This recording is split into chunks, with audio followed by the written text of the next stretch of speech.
Bonjour, dans cette vidéo, je vous propose de vous présenter un exemple de dispositif que nous pouvons utiliser pour étudier la loi de Boyle-Mariotte, loi qui établit un lien entre la pression d'un gaz et le volume qu'il occupe. Alors ici, le gaz que nous allons étudier est en fait un mélange de gaz, puisque ça va être l'air emprisonné dans une seringue.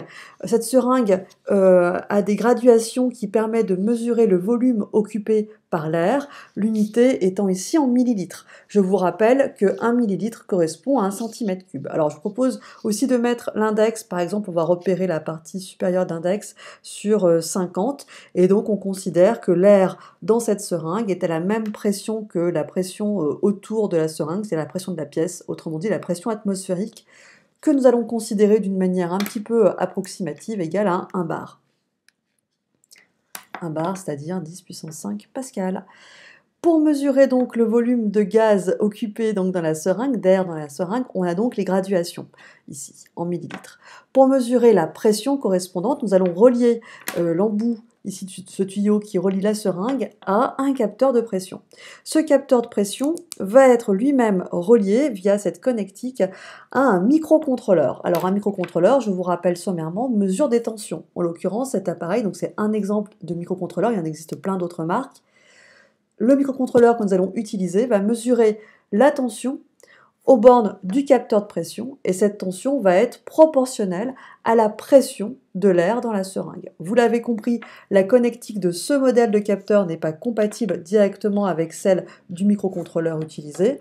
On va donc passer par un étage intermédiaire qui va nous permettre de clipser la connectique du capteur sur ici par exemple l'entrée A0.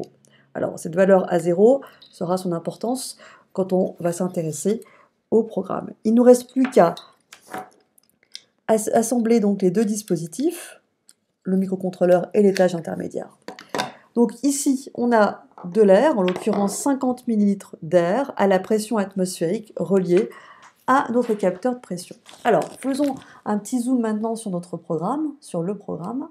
Le voici. Donc dans ce programme, vous reconnaissez, je pense, la mention ici A0 qui fait allusion à l'entrée analogique que nous avons utilisée.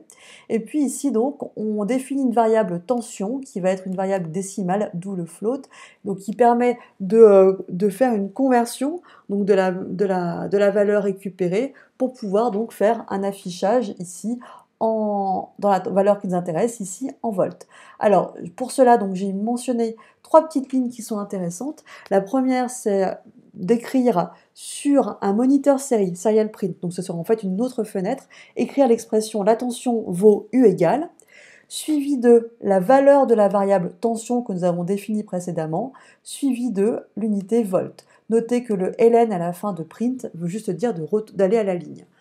2 secondes s'écouleront ensuite, donc 2000 millisecondes, 2 secondes s'écouleront avant la prochaine mesure et donc le prochain affichage de l'expression la tension vaut U égale.